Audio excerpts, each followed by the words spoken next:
आज अदालत में मोदी सरकार के लिए डबल झटके का दिन था।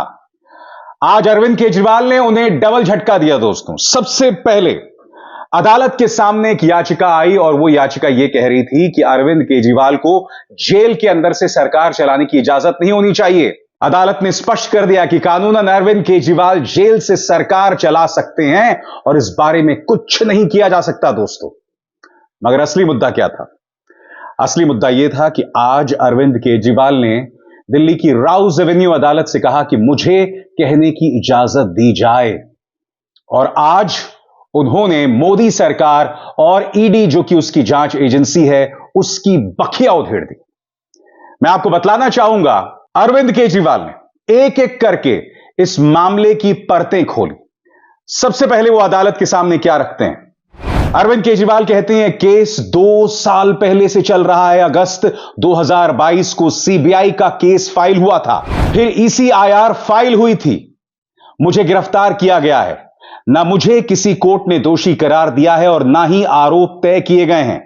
ईडी यानी प्रवर्तन निदेशालय लगभग 25,000 पेज फाइल कर चुकी है और बहुत सारे गवाहों को ला चुकी है, यानी उनकी गवाही ले चुकी है। कोर्ट ने अचानक यहां पर हस्तक्षेप किया और अरविंद केजरीवाल से क्या पूछा? अदालत ने पूछा, आप ये सब लिखित में दे सकते हैं, हम इसे रिकॉर्ड पर लेंगे। तो इस पर अरविंद केजरीवाल ने अदालत से कहा कि मुझे इस वक्त बोलने दीजिए। अदालत ने उन्हें कहा, हां बोलते रहिए।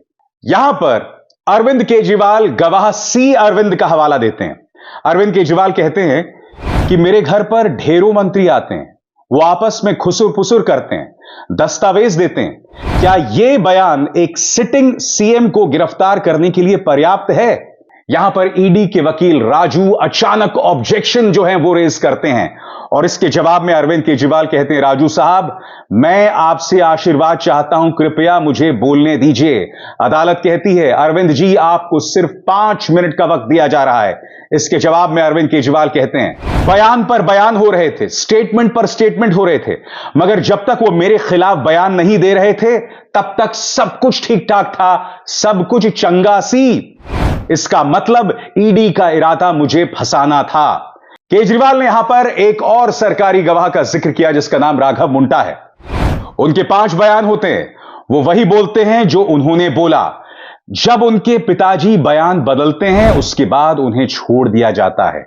ये जो 6 बयान हैं जिनमें से वो मेरे बारे में नहीं बोलते हैं वो रिकॉर्ड पर नहीं लाया जाता। अरविंद केजरीवाल इसके जरिए क्या कहने की कोशिश कर रहे हैं? यहां पर 2 चीजें कह रहे हैं। पहली बात, जब तक गवाह अरविंद केजरीवाल के खिलाफ कुछ नहीं बोल रहा है इसे रिकॉर्ड पर नहीं लिया जाता, मगर फिर उन पर दबाव बनाया जाता है।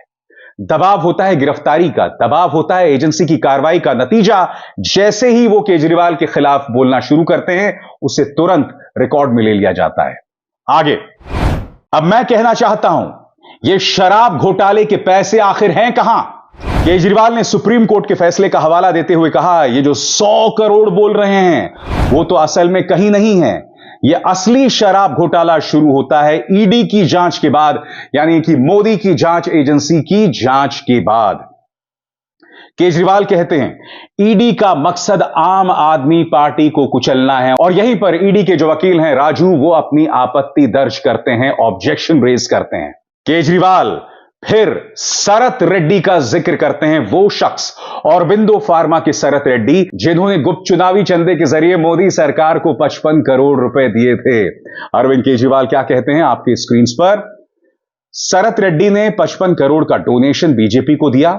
मेरे पास सबूत हैं कि यह रैकेट चल रहा है, मनी ट्रेल स्थापित है। गिरफ्तार होने के बाद उन्होंने बीजेपी को 50 करोड़ का चंदा दिया। और यहां पर अरविंद केजरीवाल एक सनसनीखेज बात कहते हैं। वो कहते हैं कि ईडी मुझे जितने दिन हिरासत में रखना चाहे, रिमांड पर रखना चाहे, रख सकती है। यहीं पर केजरीवाल के जो वकील हैं गुप्ता, वो स्पष्टीकरण देते हैं। वो कहते हैं अरविंद केजरीवाल कह रहे हैं कि वो इस आधार पर रिमांड का विरोध नहीं कर रहे कि मनी ट्रेल स्थापित हो गया है। ये यानी एजेंसीज उसे भी तो इन्वेस्टिगेट करें, उसकी भी तो जांच करें। आगे अरविंद केजरीवाल के वकील गुप्ता ने कहा, मैं सहयोग करने के लिए तैयार हूं, लेकिन किस लिए गिरफ्तार किया गया है मुझे? मनी ट्रेल तो खर्च हो गई वहां गोवा में, फिर किस लिए गिरफ्तारी की गई है? वे कहते हैं फोन तो मिल गया है, लेकिन पासवर्ड नहीं दे रहे हैं। क्या वे मुझे पासवर्ड देने के लिए बाध्य कर सकते हैं? गुप्ता यहां कहते हैं इनका आधार यह है कि जो आरोपी है, जो चुनावी बॉन्ड में आया, यह अदालत उन्हें भी इसकी जांच करने का निर्देश देगी। यानी कि अरविंद केजरीवाल अंत में गुप्त चुनावी चंदे का जिक्र करते हैं और कहते हैं कि गुप्त चुनावी चंदे से मनी ट्रेल स्थापित हो रही है, पैसे का लेन देन स्थापित हो रहा है। यह स्थापित हो रहा है कि जांच एजेंसीज की कार्रवाई से बचने के लिए औद्योगिक समूह भाजपा को पैसे देते रहे। यही नहीं, आपने भाजपा को पैसा दिया और आपको धंधा मिला, आपको कॉन्ट्रैक्ट्स मिले, और यह प्रमाणित हुआ है। अरविंद केजरीवाल अदालत से पूछते रहे कि आखिर अदालत इस बारे में क्या करेगी, जांच एजेंसी इस बारे में क्या करेगी। और बेशक अरविंद केजरीवाल जेल में हैं, ईडी की हिरासत में हैं, तब भी वो एलजी सक्सेना साहब को चुनौती देने से पीछे नहीं हटे। उन्होंने एलजी सक्सेना के उस बयान पर प्रतिक्रिया दी जिसमें उन्होंने कहा कि सरकार जेल से नहीं चल सकती। हालांकि आज अदालत में अरविंद केजरीवाल को शानदार जीत मिली है। सुनिए क्या कहा उन्होंने एलजी साहब के जवाब में। सीएम सर, एलजी सेइंग कि सरकार जो है वो जेल से नहीं चलेगी। What would you like to say on this? LG कह रहे सरकार जेल से नहीं चलेगी। ये पॉलिटिकल षड्यंत्र है, जनता इसका जवाब देगी। मैं फिर दोहरा दूं, आज एक याचिका सामने आई थी जिसमें अदालत ने स्पष्ट कर दिया कि इस मुद्दे को लेकर राय पहले से ही स्पष्ट है, लिहाजा इस याचिका के कोई मायने नहीं है। अरविंद केजरीवाल की पत्नी सुनीता केजरीवाल भी वहां मौजूद थी और सुनीता ने कहा कि किस तरह से अरविंद केजरीवाल को टॉर्चर किया जा रहा है। सुनिए। बहुत परेशान किया जा रहा है, बहुत तंग कर रहे हैं उनको। उनकी तानाशाही नहीं चल पाएगी, जनता इसका जवाब देगी। और यही नहीं, पंजाब के मुख्यमंत्री भगवंत मान जो हैं वो पिता बने हैं, उनके घर बेटी हुई है।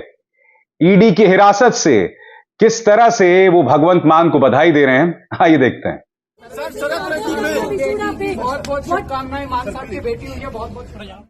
मेरा यह मानना है दोस्तों कि अरविंद केजरीवाल का बोलना एक मास्टर स्ट्रोक था, क्योंकि अरविंद केजरीवाल को गिरफ्तार करके भाजपा ने अपना ज्यादा नुकसान किया है।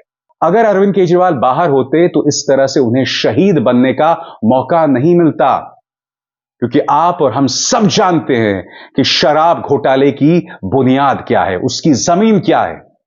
आप और हम सब जानते हैं कि आजाद भारत के इतिहास में अगर कोई बड़ा घोटाला सामने आया है तो वो है सीक्रेट इलेक्टोरल बॉन्ड्स, जिसकी जांच भी करने से भाजपा इनकार कर रही है।